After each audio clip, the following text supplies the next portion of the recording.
Paumanhin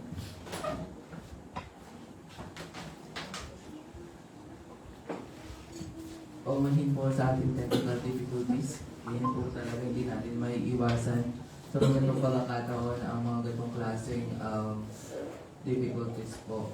Tayo na pong magpatuloy sa ating gawain ngayong umaga. Tayo po'y umawit, dakila ka.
Isunod po natin ang Holy, Holy, Holy.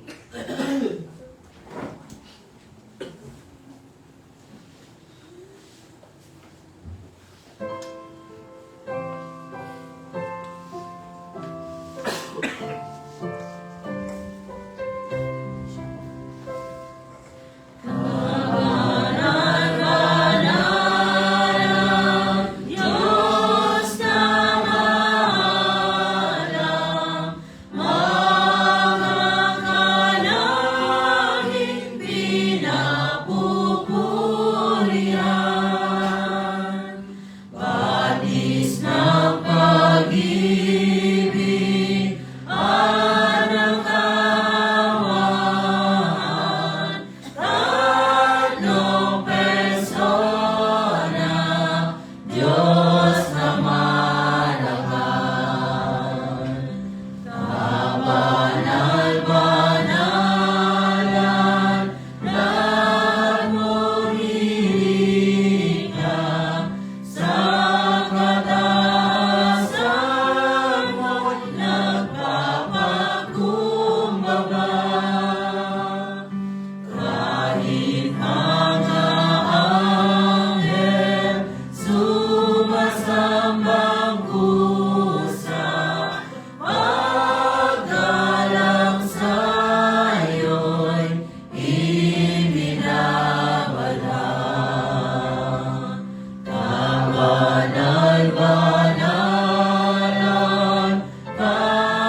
aming pagkaalam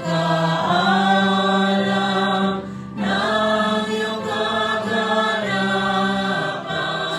sa pag-ibig mo't kapangyarihan.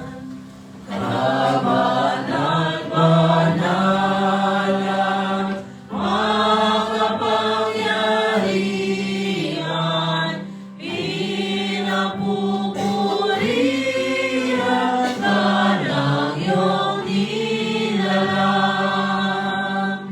Lupa, langit, dagat, at nananahanan, tatlong persona, Diyos na marangal. Pangunahan po tayo ni Brother Flor sa ating opening prayer. Ama namin na dakila namin Diyos na makapanali namin sa lahat. Kaya na kami lubos na nagpapasalamat namin na pag-ibig sa tuloy ng Pilipon upang patuloy na namin pumili ang pagpalit sa inyong patuloy na mahalan at patuloy na pagpaparal sa inyong mga salita at mga alam po namin ang inyong mga salita ay nakapagsa sa aming buhay Kristiyano dahil ito ang kalakasan namin, ang ilaw namin at asin namin sa libutan ito na sana ang ilaw ay patuloy na magmuming sa inyong biyaya sa bawat sa aming Panginoon. At dalayan din namin Panginoon na ang kanyang na gagamitin Panginoon na disposan niyo po siya sa mga Espiritu, nagiging po siya ng karunungan, pukalusan niyo kami Panginoon at Panginoon sa inyong mga pagsalita. Dalayan din namin ang buong pamilya, na po siya ng pagkalayan Panginoon, sa kapatid, na po siya bigyan ng bagong buhay patuloy kanyang mapaglinturan at patuloy na may bahagi ang iyong mga salita Panginoon. Sa dalayan din namin kami mga nakaupo at nakikinig, nabigyan kami ng karunungan at kailangan ng Panginoon upang bawat marinig po namin ay mapagpipangkuhan namin bilang isang Kristiyano Panginoon. Sana maging hamon din po sa amin, sana mga narinig po namin ay hindi lang kami na pumasok sa aming tenga, kundi patuloy namin itong isa buhay bilang isang anak mo upang sa ganoon ay masunod namin ang iyong kalooban sa bawat sa amin. Doon din po Panginoon na tataw din sa aming mga pagkukulang at pagkakasala sa inyo Panginoon. Hindi man kami dapat sa inyong panarapan, pero patuloy po kami pinapatawad sa magitan ng pagkitan ng tawad sa iyo o sa magitan ng dakilang pagmamahal mo sa bawat sa amin. Kung namin pagmamahal na ito, ito namin nararanasan bilang isang anak mo Panginoon. Dahil ang pagmamahal mo sa amin, alam po namin na ibang hanggan ng Panginoon. At ganoon din po Panginoon, salamat din po sa isang linggo na sa paggawin mo sa amin. Salamat sa buhay, kalakasan at pagkakaroon sa amin. Nakidalayan po namin ang katawang lupang ito at patulong bigyan kalakasan upang ito'y magamit mo para patuloy namin na may bahagi ang iyong mga mensahe o sa iyong nalimutan ng mga makilala o tumagal sa iyo bilang Panginoon sa iyo pinapagligtas Panginoon. Kaya sa iyong pinagkakatiwalang gawin ito Panginoon, dalayan namin Panginoon ang pag-aaral na maging hamon sa amin kung kahit alpunan na huwag kami maging tamad lalo na bilang sa Kristiyano na huwag sana paglikuran ka namin iba't iba man ang ipinagtulong sa amin na biyo na sana ipinagdalin namin bilang sa Kristiyano. Kaya sa pinagkakatiwalang oras na ito, dito pa sa talangin sa pangalan ng pagkakagintang sa Kristo. Ngayon po, makakarinig po tayo ng isang tamang bilang na ihinanda po ng AKSM members po.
He would have done it all over again if he thought that he could do more.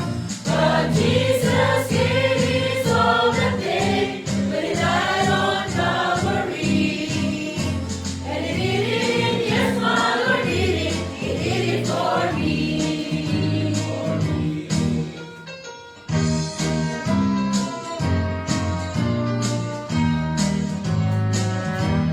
There is a joy,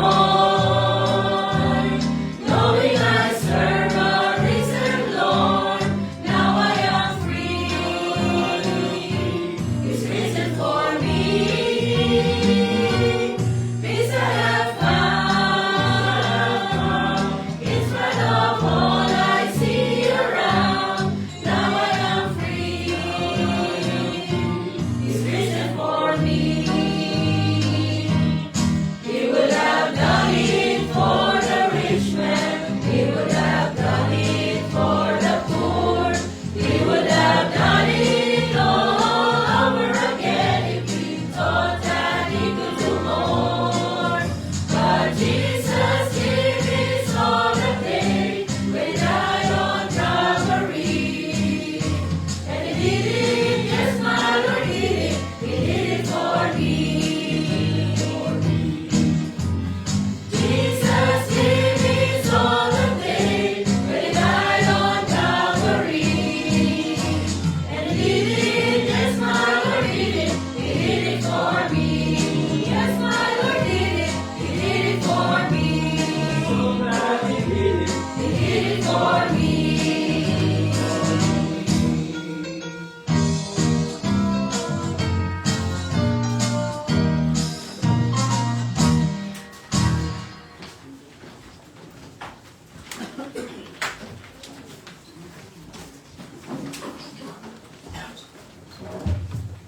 Purihin po natin ang ating Panginoon sa tanging bilang na ating narinig. Ngayon po, inaanyayahan ko po kayong tumayo bilang paggalang po sa pagbasa sa kanyang kasulatan. Makibukas po kayo sa akin from the book of Romans, chapter 12, verse 11.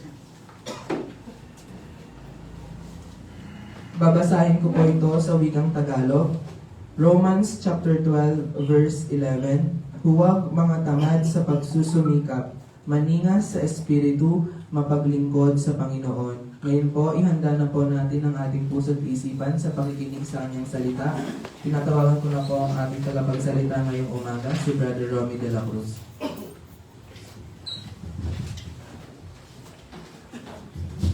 Thank you, Joe. Good morning po sa lahat na nandito. Good morning din po sa ating po mga kapatid po na kasama po natin sa FB Live. Yan. Medyo, kung na muna po, nasobrahan po ako ng merienda kahapon sa imagine mo, 3 klase yung kinain namin. Ano ba yun? Yanot mais, yanot balatong, yanot manok. Yan. Tulad po ng binasa po ng ating pong MC, yung pong Romans chapter 12 verse 11. Actually, yung pong King James version niya, nakalagay doon, do not slothful. Ang ginamit niya slothful. So, masyado yung malalim. Masyado malalim yung slothful. So, kinuha ko yung version ng CBC, yung Complete Jewish Bible. Kasi, nakita ko maganda yung pagkaka-translate yung don't be lazy. Yan. Ginamit niya yung lazy. Kasi yung slothful is lazy din. Kaya lang, masyado siyang napatas ng standard mo ano niya, definition niya. Kaya kinuha ko yung CBC na version. So, don't be lazy. So, kinuha ko yung title na don't be lazy. Tapos, that. Yan. Sa panahon po natin ngayon, yan. Sa panahon natin ngayon talaga, parang sobrang bilis na po panahon, no? Minsan hindi mo na namamalayan. Katatapos lang ng Pasko, tapos magpapasko na naman, tapos mag-New na naman. Para bang,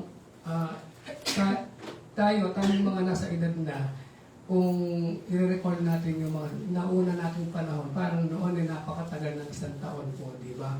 Ang tagal ng Pasko noon. Ang tagal mong hinahantay. Ngayon, parang kailan lang opening lang, tapos graduation na naman. Ang bilis ng panahon. Parang bang kayo nakasakay sa jet plane eh. Ang bilis talaga. So, sa panahon po natin ngayon, napapansin nyo, yung dahil sa sobrang bilis ng panahon, sumasabay ang tao. Sumasabay siya sa pagod. Sumasabay siya kung ano ang takbo ng mundo, ganun din ang takbo ng tao. Kung ikaw ay isang empleyado sa opisina,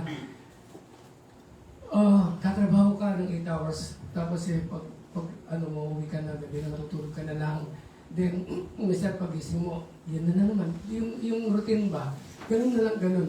Kaya ako minsan sabi ko, pagka umuwi ako galing sa school, kasi hanggang alas 6 kami ng gabi. Okay ko ng gabi, parang ayaw ko matulog. Sabi ko agad kailan, parang ayaw ko muna matulog. Kasi pagising mo, umaga na naman, trabaho na naman. Eh po ba, ganun ang routine natin. Even kahit na hindi ka nagtatrabaho, bilang isang nanay, ganun din ang trabaho, ganun din ang routine ng buhay mo. Pagising mo sa umaga, trabaho sa bahay, kasi kasuhin ng mga anak. Yan na pagkain. Kinakunan, merienda na naman. Kaya, ganun, yung ikot ng mundo natin, yung ikot ng buhay natin, ganun parang nakakapagod natin po ba? Kaya minsan naisip natin nakakapagod na. Dahil yung mga magulang, buong maghapon, binibigyan nila ang buhay nila, alala mo silang sweldo. So nakakapagod. Nakakapagod dahil sa bilis ng panahon, kailangan mo sumabay. Kung hindi ka sasabay sa mundo, maiiwan ka. Di po ba? Maging ang mga plano natin sa buhay, tayo ay nagpapakasipag sa negosyo natin, tayo ay nagpapakasipag sa personal na interest natin, yung kapakanan ng mga anak natin, yung lahat ginagawa mo para sa pamilya mo. Para bang, minsan naisip mo, parang, parang ganito ng buhay ko, nakakapag-isip ka na parang walang saysay ang buhay. Alam niyo po, hindi lang sa mga physical na gawain tayo napapagod. Dahil alam natin na talaga ang mundo ay puno na ng talagang trabaho, pagod, problema, kasalanan, lahat nakakapagod na. Maging sa mga gawain ng Panginoon, tayo minsan ay napapagod. Hindi po issue itong problema na ito, yung pagiging tamad ng isang Kristiyano sa gawain. Hindi issue ito ngayon. Maging sa unang panahon ni Pablo, meron na po talaga katamaran ang mga kapatid natin noong panahon na yun. Bakit? Bakit ko nasabi na panahon pa ni Pablo na meron? Kasi hindi lalabas ang verse na to kung hindi nakita ni Pablo. Sa mga Romans, sinabi niya, huwag kayong maging tamad sa gawain ng Diyos. So therefore, noong pa palang panahon nila, talagang inaano na nila ni Pablo na huwag maging tamad sa gawain ng Diyos. Kaya sabihin natin, okay lang pala maging tamad ngayon kasi kahit pala ng panahon ni Pablo ay mayroong mga tamad na Kristiyano. But that's not a valid reason para sabihin mo na maging tamad ka. Huwag tayong tamarin. Sabi doon sa Romans 12:11, ito ay malinaw at diretsong utos. Hindi siya pakiusap. Hindi na sinabi na parang awa mo na, huwag kang maging tamad. Kundi sinabi niya, huwag kang tamad. That is a direct command na galing sa Panginoon. Sa pamamagitan ni Pablo, sinabi niya iyon, don't be lazy sa atin. Kaya, sabi natin, ordinary lang, normal lang ang maging mapagod sa gawain ng Panginoon. Pero, ano ba ang magiging dapat na tanong dito? Ito ba yung, pagod ba tayo sa gawain ng Diyos? O, naging tamad ba tayo? Iba kasi yung pagod ka, iba yung tamad ka. Yung pagod ka, nagpahinga ka lang, nagpatuloy ka. Pero yung tamad ka, talagang never na gumawa ka dahil tamad ka. So tayong mga Kristiyano, okay lang na mapagod tayo. Kasi nasa physical tayo pangatawan. Okay lang na mapagod tayo tapos magpatuloy tayo sa gawain ng Diyos. Pero kung naging tamad ka, ibang usapan na yun. Sabi ni Pablo, huwag maging tamad sa gawain ng Panginoon. Bakit mayroong mga Kristiyanong tamad sa gawain ng iglesia niya? O ng mga tulad natin dito, sa gawain natin dito, huwag na tayong pumunta mag-focus sa iba. Ano ba dito na lang? Although wala naman ako nakikita ng tamad, pero kailangan nating malaman ito. Para malaman natin, para kung sakali magtatamad, tamaran tayo. Meron tayong pananggalang. Yan. Bakit may mga Kristiyanong tamad sa mga gawain ng iglesia? Number one, ito po yung siguro mga posibleng ang mga dahilan bakit mayroong mga tamad na Kristiyano sa iglesia. Number one, kawalan ng malalim na relasyon sa Diyos. Napakagandang dahilan. Kawalan ng malalim na relasyon sa Diyos. Ano ang sabi ng Matthew 22 verse 37? Sabi niya, ibigin mo ang Panginoon mong Diyos ng buong puso mo, buong kaluluwa mo, at buong pag-iisip mo. Yung kabuuan mo, ibigay mo sa Panginoon. Ibigin mo daw siya. Ibigin natin ang Panginoon natin ng kabuuan natin pagkatao. Kapag ang relasyon mo sa Diyos ay tinatawag ng superficial o routine lang, mawawala ang sigla ng puso sa ating paglilingkod. Anong ibig ko sabing superficial lang? Hindi totoo. Peke lang. Routine lang. Yung bang para bang sinabi mo na, ay, kailangan Sunday ngayon, kailangan kong umattend ng preaching service. Kasi nakaugalian mo na. Natatandaan ko yung mga ubiyatapang ko, sabi na, nung bago-bago pa lang kami noon sa service sa Santa Lucia sa Sumon. Ang sabi niya, kasi sila nag-Lord Supper sila, tapos ako, hindi ako nag-Lord Supper. Tapos sabi niya, o sige, mag-base na kayo, sabi sa amin. Mag-base na kayo, kailangan niyo umattend. Tapos sabi ko, Tata, ito kong assignment. Kaya sabi niya,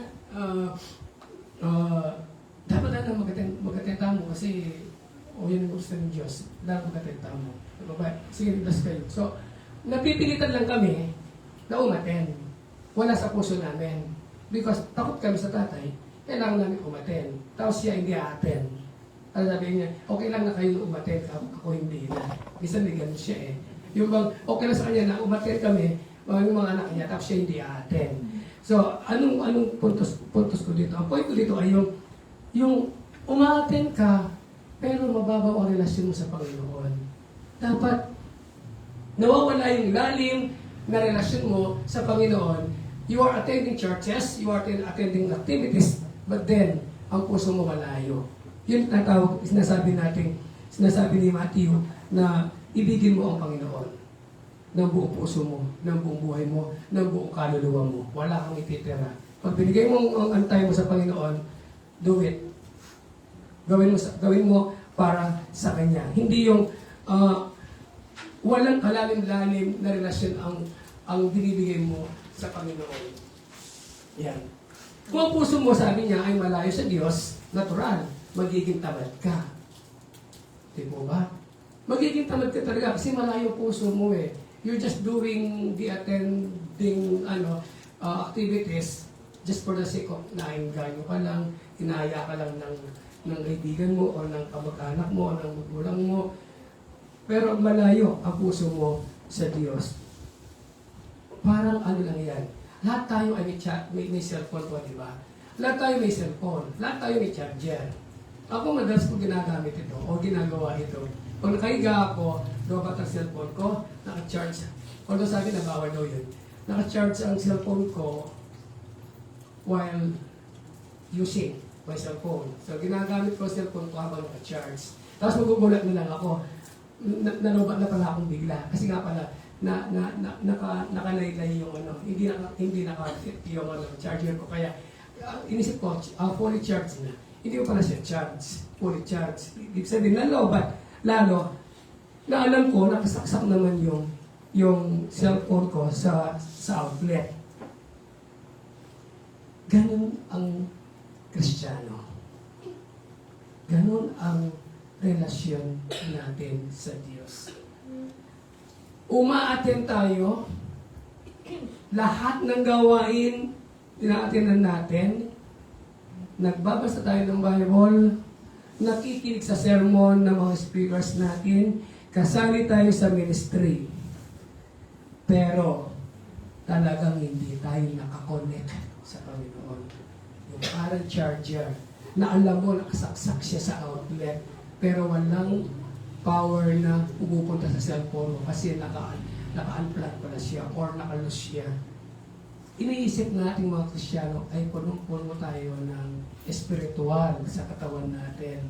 Ginagawa natin lahat.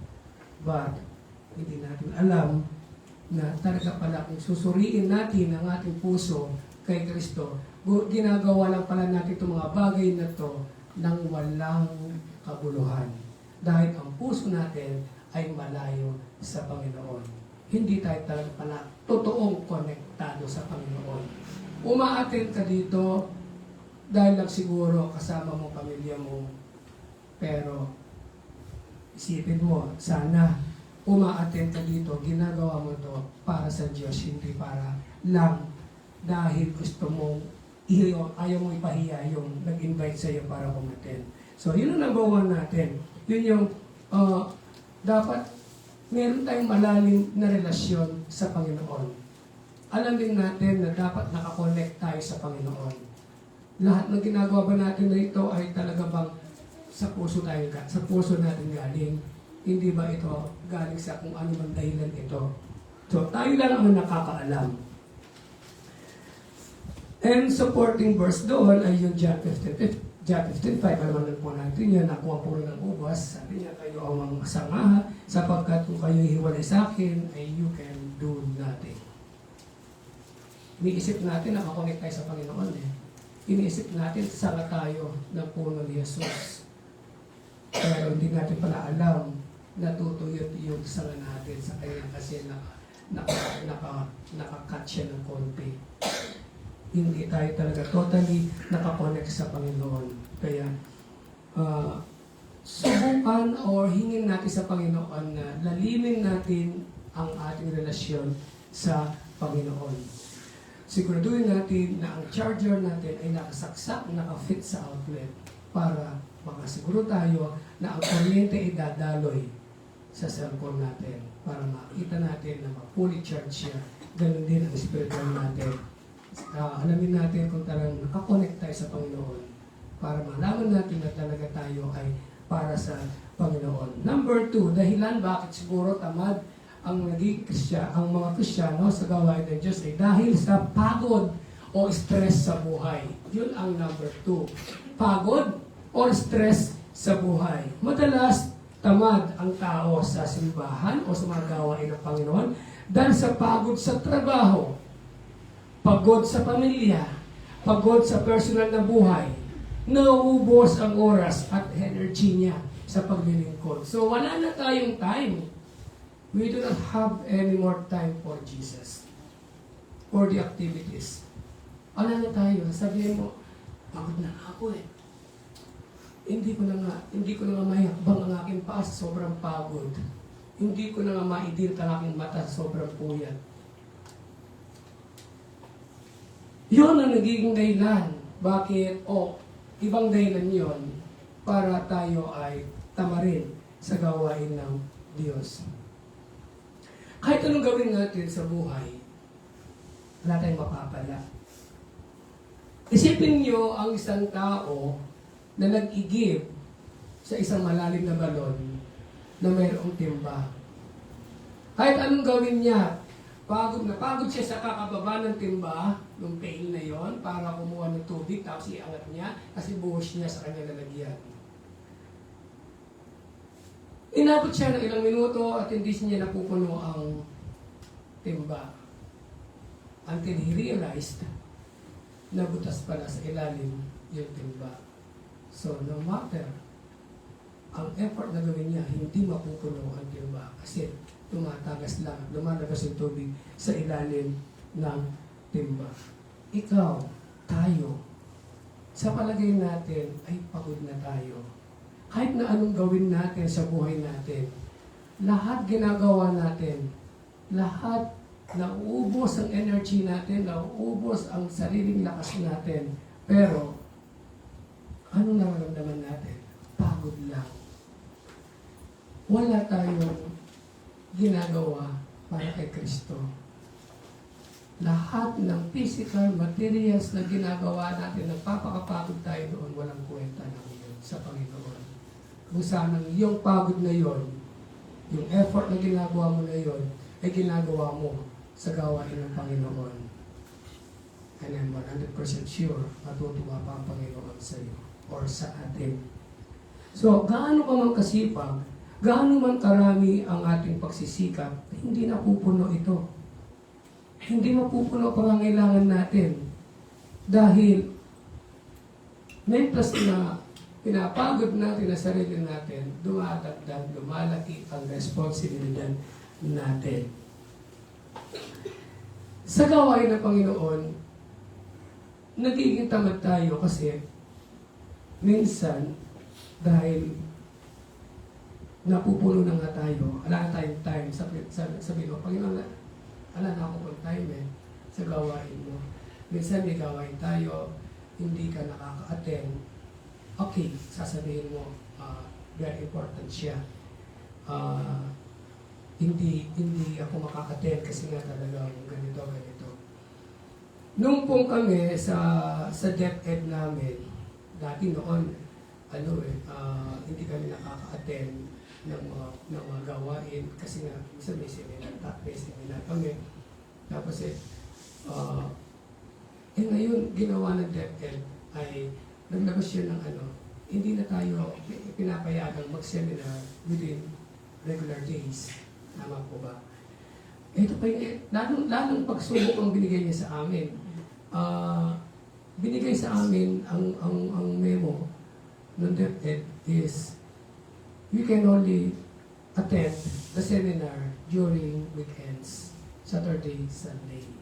Ganyan po dati ordinary day. Kaso mo, ginawa nila kasi na napapabayaan yung pagtuturo, kaya wala nang seminar sa regular days. So, ginawa niya Saturday, Sunday.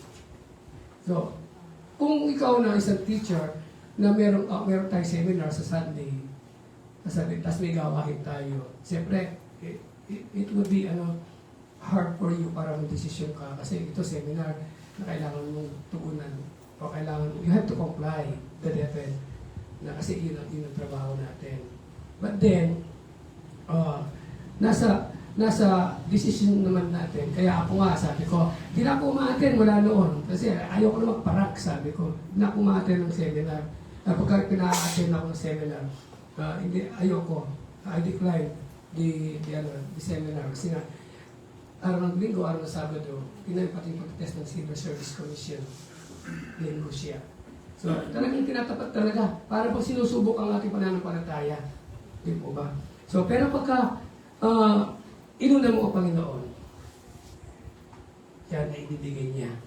Lahat, pagka inuna mo ang Panginoon, binigay mo lahat para sa Kanya, lahat ng kailangan mo ay ibibigay niya. And, katulad nung sa timba na may butas, huwag tayo magpakapagod sa walang kwenta lang. Yes, alam mo, hindi ko naman sinasabi, huwag tayo magpakapagod sa pamilya natin, sa trabaho natin. What I want is, gumawa tayo, pero paglaanan mo naman ang Panginoon. Gumawa tayo. Huwag mo namang isagad lahat sa material na bagay na minsan naiiwan mo ang Panginoon. Bigyan naman po natin siya ng space sa buhay natin. Anyway, noong nag-confess tayo na tayo ay tumanggap sa Panginoon, ibig sabihin ay nagpailalim ka sa kagustuhan ng Panginoon. Kung nagpailalim ka sa Panginoon, ibig sabihin pag-aari na niya ikaw, pag-aari niya tayo. Pag-aari na tayo, wala na tayong kakayahan na tumanggi sa sarili natin kasi binili na tayo ng Panginoon. Di po ba? But then, sobrang bait ng Panginoon, tayo pa rin ang inaalala niya. Inahayaan niya pa rin yung desisyon natin kahit na minsan hindi tama. And Ang supporting verse po natin doon ay yung, siyempre, very familiar verse to Matthew 11:28, yung siparito kayo sa akin, kayo lahat na nagpapagal at nabibigatan, kayo aking magpapahingayin. Nagpapapagod ka sa material na bagay. Kapag hindi mo na kaya ang problema mo physical, material na bagay, sinalapitan mo ang Panginoon. Ginagawa natin shock absorber ang Panginoon. Napagod tayo sa material, pero hinihingan natin ng tulong ang Panginoon. So, kung napapagod ka, pahinga ka lang. Pero huwag kang maging tamad. 1 Peter 5:7, cast all your cares upon Him, and He careth for you. Kung hindi mo na kaya ang problema mo, sabi ng Panginoon, sabi sa 1 Peter, ihagis mo sa Kanya. Ihagis mo, huwag nang ipasa. Pag hinagis mo, malakas ang pagkakahagis. Hindi mo na makikita. Pag ipinasa mo lang, nakikita mo pa ipinasa mo problema. Pero pag hinagis mo, malayo mararating doon. Hindi mo na makikita. Hayaan mo si Kristo ang maglagay doon sa hinagis mo problema. Number 3, kawalan ng tamang motivasyon. Yan. Ano ba yung natawag na nagiging tamad ang isang Kristiyano because nawawala na siya ng tamang motivasyon. Kapag ang tao, ano ba yung motivasyon? Ito yung mga nagpupush sa'yo. Sino ba yung ginagawa mo? O para kanino ang ginagawa mo? Ano bang motivasyon mo sa buhay mo? Bakit mo ginagawa iyan? Bakit ka nagsisilbi? Bakit ka gumagawa sa mga gawain ng Panginoon? Kapag ang tao raw ay naglilingkod dahil lang sa obligasyon o para lang mapuri siya ng tao, nawawala ang sigla. Kapag ang motivasyon mo ay para purihin ka lang ng tao, ay si napakasipag niya, Kristiyano. Narinig mo yun. Ay si napakatalento niya. Hindi mo makita talaga sa kanya. Ibig sabihin, lahat ng praises, lahat ng papuri ay ipinupukol sa iyo. Yan, di ba malaking ulo natin pagka gano'n? Yung bang, sige, maglalo pa ako magpakasipag. Kasi sinabi ni ganito, mayroon daw akong talent na ganito, kailangan daw i-plug ko yun. Kailangan ipakita ko yun, kailangan ibahagi ko yun. Napakagaling ko daw sa pag-MC. Ano motivasyon mo? Ginagawa mo ba ito dahil pinupuri ka ng tao? Ginagawa mo ba ito dahil gusto mo please ang mga tao? O ginagawa mo ito para dahil ang motivasyon mo ay si Kristo? Ginagawa mo ito dahil mahal mo ang Panginoon, kaya ginagawa mo ito. Naalala ko yung kahapon, sabi ni Brother June sa message ng Bible study namin, na sige lang, hayaan mo, gumawa ka lang kung ano ang desire ng puso mo. Gawin mo lahat, gumalaw ka sa gawain ng Panginoon. At kapag nakita ng mga members yan, they will commend you para mapaalam kung ano talaga ang gift mo. Lahat tayo ay may gift, sabi ng Brother John. Kaya only dapat ay alamin natin kung ano ito. Natin malalaman kung ano ito. Gumalaw ka sa loob ng iglesia. Gawin mo, kahit ano gawin mo dyan. Dahil para tayo nagsisearch niyan nahanap natin, naghahanap tayo na kung ano ang gift na bigay sa ng Panginoon. Lahat ng gawain dito gawin mo. Hanggang sa makita mo at ipakita ng Panginoon ibibigay niya kung ano ang nararapat na para sa iyo. Kung ang motivasyon mo ay para na maiplis ang tao, ninaalala ko isang kwento. Meron pong isang lugar na kung saan ay pinrogram nila sa isang bahay ang isang kandila. Ang kandila nito ay kapag mayroong taong dumating na bisita sa sala ng isang taong nagmamay-ari ng bahay na yun, lumiliwanag yung kandila. Kapag napansin ng mga taong bisita na yon, yung kandilang sumisindi, pag sinabi na, ay, ang ganda naman ng kandila na yan ganda ng pagkakagawa. Pag pinuri siya, lalo siyang umikislap. Lalo siyang lumiliwanag, gumaganda ang kanyang liwanag. Mentas na pinupuri yung kandila na yon, na program by the computer, lalo siya nag-ano. At dumarating ang araw na pagka wala ng bisita, umalis na yung mga bisita, nagdidim na yan. Nawawala na ang liwanag. Dahil wala nang pumapansin doon sa kandila, wala nang pumupuri, at wala nang nagpapasalamat. Ang Kristiyano, iba, ay parang ganito sila. Nagiging masipag lang sila sa gawain kapag kami nakakakita. Sumisipag sila lalo kapag kami pumupuri sa kanila. Gumagawa lang sila sa gawain ng Panginoon kapag ka talagang pinapasalamatan nila. Basta pinipilis nila itong Kristiyano na to. Mali. Walang mali doon sa kandila. Ang may mali doon, yung pagkakaprogram doon sa kandila. Tayo, hindi tayo robot, hindi tayo pinrogram. Alam natin kung ano ang para sa Diyos at para sa sarili. Kung iniisip mo ay ginagawa mo ito ay para sa Diyos, pero hindi naman, nililin lang mo ang sarili mo. Gumamit tayo ng gumawa tayo ng mga dapat gawin na kung saan ang motivasyon natin ay si Kristo. Dahil kapag ang motivasyon mo ay tao, talagang madali kang manghina.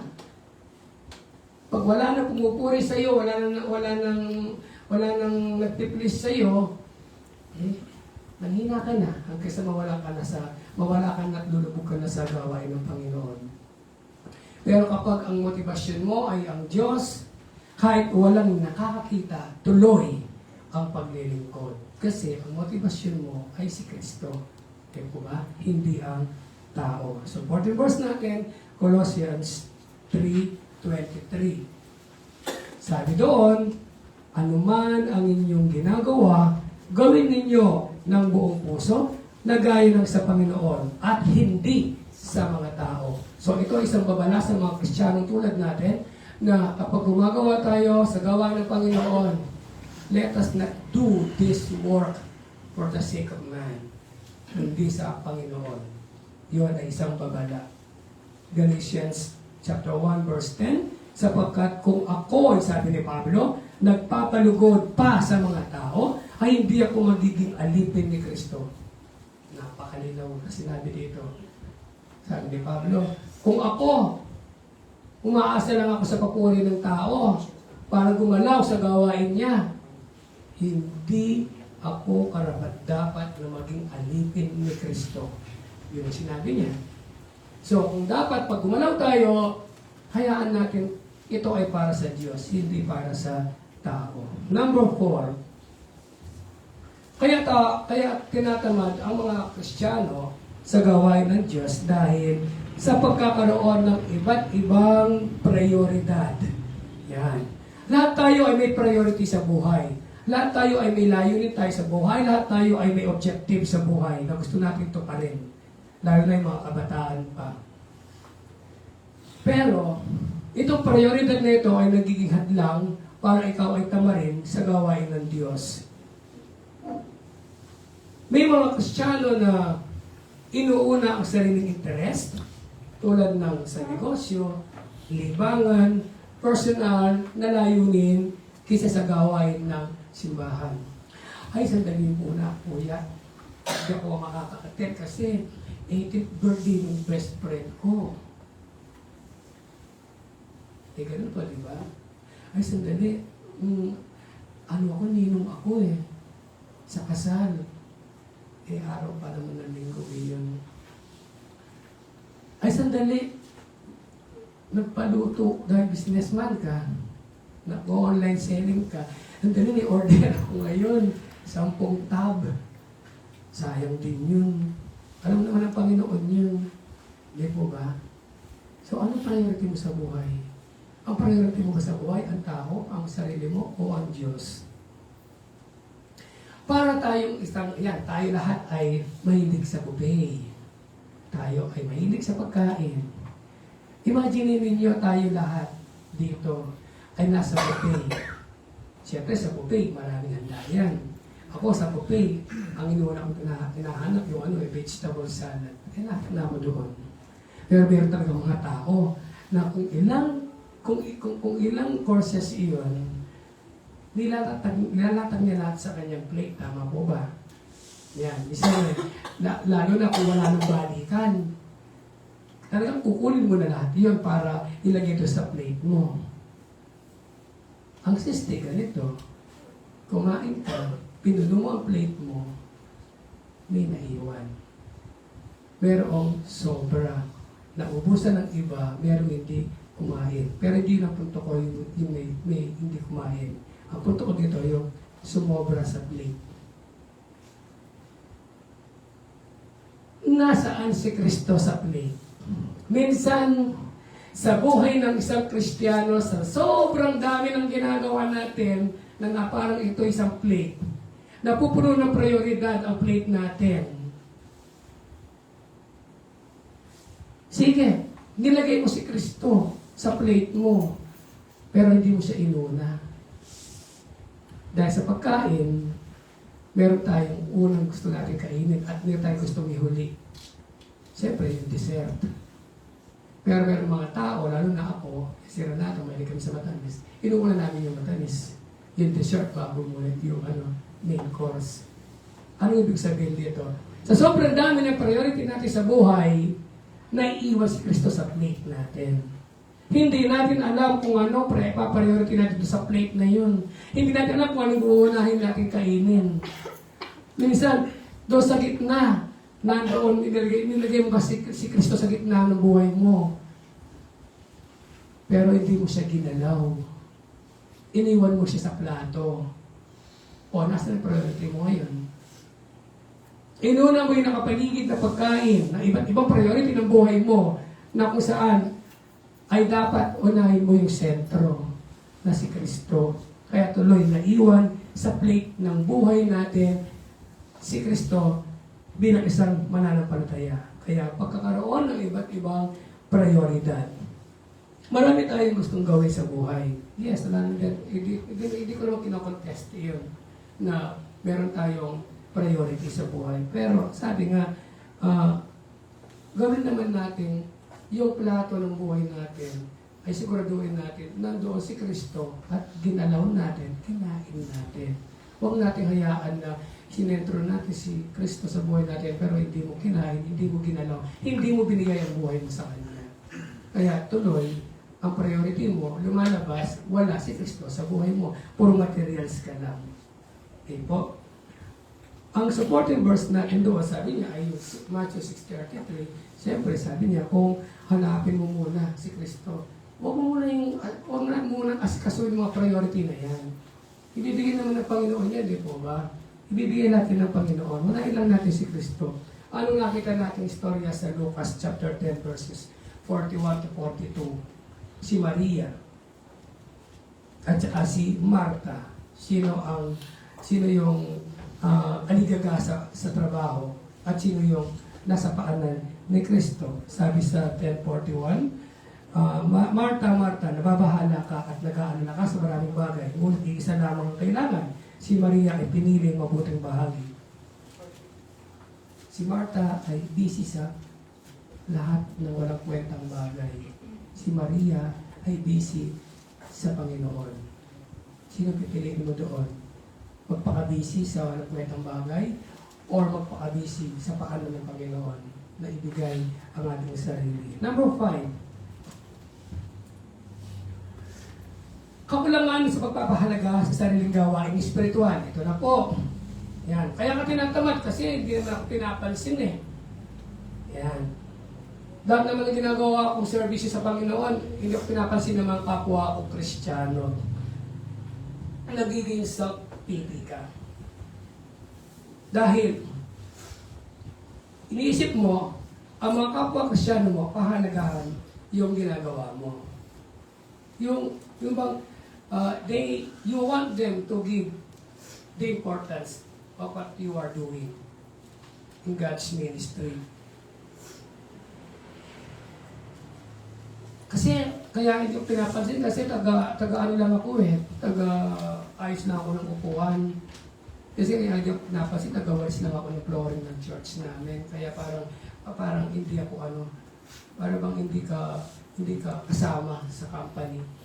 Hindi ka pinapansin nila kasi iniisip mo, napakaliit lang ng ginagawa mo. Sino na po nanood ng concert? Ako hindi pa. Pero alam ko yung venue, kung paano mag-set up ng concert. Sa concert, di po ba, merong mga LED na tinatawag yung LED screen. Napakalaki. Na halos, kahit na napakalayo mo, ikaw na manonood, na bumili ng ticket sa concert, makikita mo, napakalaki ng yung LED screen na tinatawag. Ayan.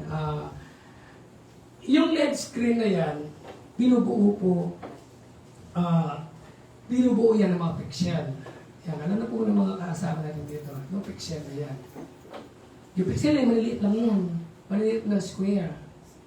Tapos, lahat yan, pagka nabuo yan, halimbawa yan, ito TV na to, may mga pixel yan maliliit. Hanggang sa mabuo ang isang object dyan. Tama po ba?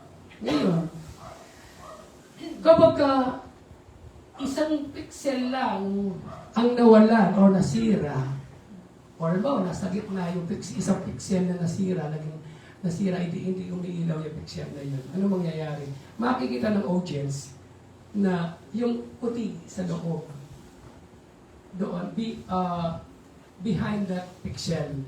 So, makikita mo, hindi na buo. O halimbawa, natama doon sa iris ng mata ng taong nakaano doon, sa LED screen na yun, nasira yun. Makikita mo parang, parang akala mo, parang meron siya something doon sa mata niya. Anong ibig sabihin dito? Isang maliit na pixel, nagpapaganda sa kabuuan ng LED screen. Masira yung maliit na yon, hindi na magandang tingnan ang kabuuan ng LED screen na yon. Sa gawain ng Panginoon, huwag mong isipin na ikaw ay tagalinis ka lang, tagawalis ka lang. Hindi makukumpleto ang gawain ng Panginoon nang wala ka. Makakaupo ba kami kung hindi mo inarray sa mga upuan? Makakaupo ba kami kung hindi mo pinunasan yung upuan? It is very important, no matter how little your talent you may think, pero sa harap ng Panginoon, napakalaking bagay po iyan. Hindi makukumpleto ang isang napakalaking gawain ng wala ka. Dahil ang bawat bahagi, maliit man na gawain ito sa atin, ay napakahalaga sa paningin ng Panginoon. Mahalaga ang bawat isa sa atin, kaya huwag mo sabihin na hindi mo pa nabasa yung 1 Corinthians. 1 Corinthians 12, hanggang 14, sabi niya doon, yung bahagi, lahat ay tayo ay isang bahagi ng katawan, iba-ibang function natin. Kung ikaw ay isang kamay, meron kang function, meron kang dapat gawin. Kung ikaw ay isang mata, meron ka. So, kung mawawala iyon, mawawala ka doon. Halimbawa, ikaw isang talampakan ka lang, sasabihin mo, talampakan lang pala ako eh. Pero makakagalaw. Makakalakad ba no, walang talampakan ang tao? Pinakamaliit na yun. Pero importante ka pa din. Ganon ang gusto ng Panginoon. Dahil sabi niya, sapagkat kung ang katawan ay isa at ang lahat ay bahagi ay isa, paano magiging katawan iyon? So, sabihin, kung kulang ang sangkap ng katawan, paano magiging tatawagin mo siyang katawan? Well, meron siyang kulang. Diba? And the last one, ito po. Ito, madalas nating naririnig sa mga kapatiran o sa mga Kristiyano na tinatamad sa gawain dahil meron silang masamang karanasan o alitan sa simbahan. Aalis ako. Ayoko na doon kasi pinakaaway ako. Kasi ganito, hindi sila marunong magganito. Kasi ang tagapagsalita lang, ganito, palagi akong tinatamaan ako. Ang dami mong dahilan, ang dami mong palusot. Gusto mo lang pala lumipat ng ibang church. Dahil hindi ka na-please ng mga kapwa mo Kristiyano, hindi ka pinapansin, nag-aaway-aaway kayo sa loob ng iglesia. Sabi sa Romans 12:18, kung maaari hanggat nakasalalay sa inyo, mamuhay kayo ng payapa sa lahat ng tao. So sabi ni Pablo, hanggat maaari, hayaan natin yung relasyon natin sa kapwa natin tao, maging unbeliever man iyan, o kapwa Kristyano mo siya. Sana, sabi niya, manatili sana kayo payapa sa loob. May mga Kristiyanong lumilipat. Hindi ko alam bakit hindi sila mapakali sa isang iglesia. Meron isang ministrasyon, sabi ng isa, mayroon siyang kaibigan, magkaibigan sila sa loob ng iglesia. Tapos, dahil nga, itong isa, ayaw niya yung palakad, siguro, hindi ko alam, nag-aaway-aaway sila, magulo daw ang church nila, kaya ayaw daw niya yun. So, umalis siya. Pero, kumukuha siya ng information doon sa best friend niya, Kristiyano, sa church na yun. Isang araw, sabi niya, sinyat niya, friend, sabi niya, dahil best friend sila, hindi nagtatawagan ng sis. Hindi, friend. Friend, sabi niya, kumusta naman nilipatan mo? Okay naman ako dito, friend, sabi niya. Buti pa dito kita, naayos, hindi magulo, hindi katulad siya sa inyo dyan. Sabi niya, ganun ba? Sabi daw nung isa. O ikaw, sabi naman daw nung lumipat. Kumusta naman ang church niyo dyan? Sabi daw niya, nakakahiya magsabihin, sabi daw niya, ay mula nung umalis ka, sabi daw niya, umayos kami. Mula nang nawala ka, sabi daw niya, ang ganda ng flow ng program namin. Lahat ng mga kapatid ay nagmamahalan. So, na-realize niya, minsan, ikaw na umaalis, iniisip mo, magulo ang church. Hindi mo alam ikaw pala ang nakakagulo sa church. Di po ba? Ikaw ang nakakagulo, kaya nung umalis siya, maayos na ang kongregasyon nila. Kaya siguro, ganun ang dahilan ng mga ibang Kristiyano. Marami tayong mga dahilan. Bakit? Hindi lang po anin ito. Marami tayong mga dahilan. Bakit tayo humihina, tinatamad sa gawain ng Panginoon. At kauli-ulihan po, isang challenge sa atin na okay lang ang mapagod. Basta huwag maging tamad. Tayo po ang nanalangin. Panginoon Diyos, kayo po nagpapasalamat sa oras na ito na pinagkaloob mo sa bawat isa amin. Lahat po kami ay may natutunan ng aral sa mga mensahe na amin po narinig. Nawa Panginoon ay gamitin mo ang bawat isa sa amin kung saan ay paalabin mo ang aming mga puso sa aming mga pananampalataya para magamit mo ang bawat isa sa iyong gawain, Panginoon. Gawin mo kami maging masipag sa iyong gawain, hindi maging tamad para ma-please ka po namin, Panginoon, sa buhay pa namin. Tulungan mo bawat isa amin na kumanap ng mga gawain. Pagbabayan mo ang natiturang may papong oras sa oras na ito hanggang sa amin po pag-iwain mo na ito. Kami sa matalangin sa pangalan po ng Panginoon Jesus. Amen. Amen po.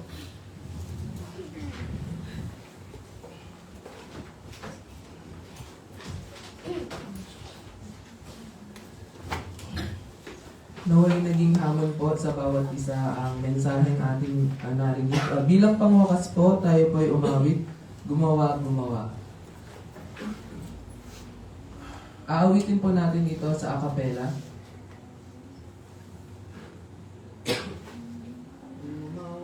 Gumawa. Ready? Sing. Gumawa,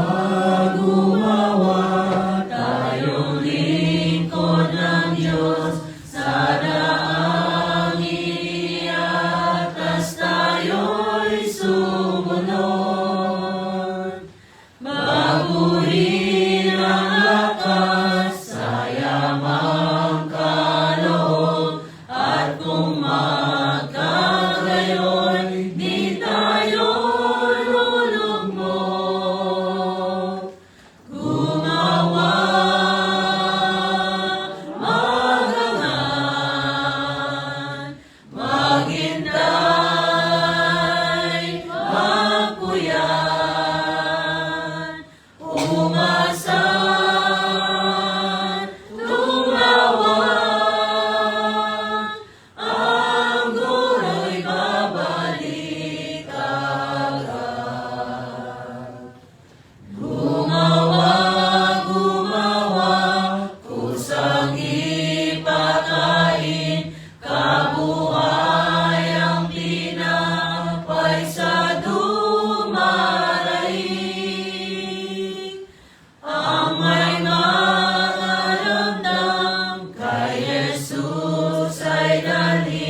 na ipinagkaloob po sa amin upang sama-sama makapag-aral po ng iyong mga salita. Salamat sa bawat kapatiran na inalalayan mo at iningatan padako sa lugar na ito kung saan po kami sama-samang nag-aaral po ng iyong mga salita.